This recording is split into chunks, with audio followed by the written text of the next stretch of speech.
जय श्री गणेश दोस्तों, गणपति बाप्पा मोरया। सर्वप्रथम आप सभी को गणेश चतुर्थी की हार्दिक हार्दिक बधाई एवं शुभकामनाएं। दोस्तों, हर वर्ष गणेश चतुर्थी के वक्त कुछ बातें ऐसी होती हैं जो कि मेरे मन में आती हैं, कुछ सवाल मेरे मन में आते हैं जो कि मुझे बहुत परेशान कर देते हैं। हम हर पांडाल में, लगभग हर पांडाल में ये देख सकते हैं कि जो वहाँ पांडाल की देखभाल करने वाला व्यक्ति है, वह व्यक्ति सिगरेट, तंबाकू आदि चीजों का सेवन वही पांडाल में करता है। अपने हाथों में तंबाकू रगड़ के वह सजावट की सामग्री, पूजन सामग्री, यहाँ तक कि उन्हीं गंदे हाथों से प्रसाद का वितरण तक कर देता है। यह सब चीजें बिल्कुल गलत है।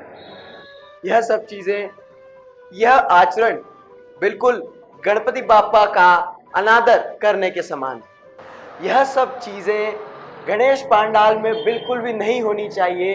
जो भी लोग बाप्पा की मूर्ति की स्थापना करते हैं, उन्हें इन सभी बातों का पूरा ध्यान रखना चाहिए कि किसी भी प्रकार हम बाप्पा का अनादर ना करें, इस उत्सव की महिमा का अनादर ना करें।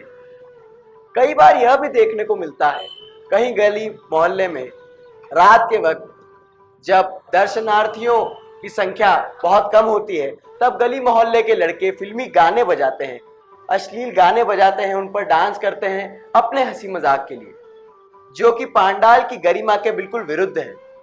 इन सब चीजों का पूरा ध्यान रखा जाना चाहिए कि देवता की पूजा, भगवान का पूजन जिस प्रकार होना चाहिए उसी प्रकार हमें उसे करना चाहिए।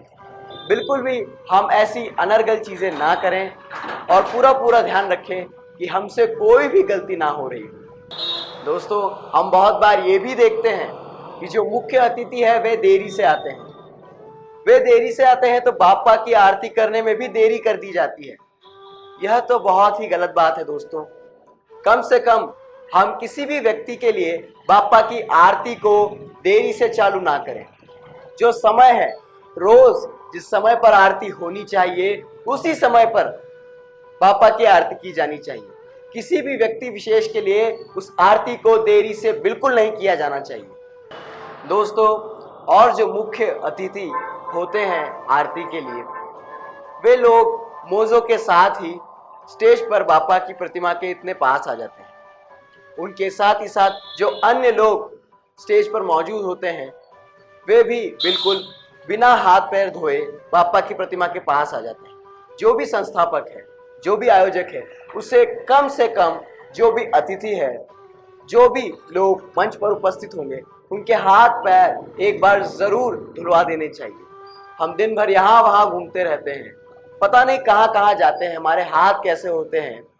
हम दिन भर घूमते हैं, हमारा पसीना उन मोजों में इकट्ठा हो जाता है और हम बाप्पा की मूर्ति के इतने पास चले जाते हैं। यह तो बिल्कुल ही उनके अनादर करने के समान है। साथ ही साथ बहुत लोग चमड़े का बेल्ट पहनते हैं, उस बेल्ट को उतारे बिना ही वे स्टेज पर चले जाते हैं और आरती करने लगते हैं। यह तो बिल्कुल ही गलत है। हम लोग सोचते हैं कि इन पूजन पाठ का हमें क्यों प्रतिफल नहीं मिलता, तो यही कारण है। हम बहुत गलतियां करते हैं, उन्हें बिल्कुल नज़रअंदाज कर देते हैं और फिर हम शिकायत करते हैं कि हम इतनी पूजन पाठ करते हैं फिर भी हमें कोई प्रतिफल नहीं मिलता। हमें बहुत चीज़ों का ध्यान रखना चाहिए कि हमसे कोई गलती ना हो और फिर ही हम भगवान को प्रसन्न कर सकते हैं। मित्रों, हमारी संस्कृति, हमारी परंपरा का पालन हमें ही करना है एवं उसका संरक्षण भी हमें ही करना है। हम ये पूरा ध्यान रखें कि किसी भी त्योहार, व्रत व धार्मिक कार्यक्रम में हमारी गलती के कारण हम किसी की भी भावना आहत ना करें। साथ ही साथ भगवान का, देवी देवताओं का, बाप्पा का हम किसी भी प्रकार से अनादर ना करें।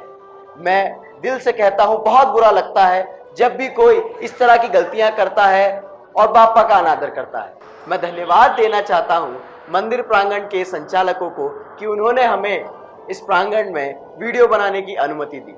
बाप्पा की यह मूर्ति सन 1716 में बसंत पंचमी के दिन राज पुरोहित जटाशंकर जी जोशी जी द्वारा स्थापित की गई। दोस्तों, अंत में पुनः आप सभी को गणेश चतुर्थी की हार्दिक बधाई एवं शुभकामनाएं।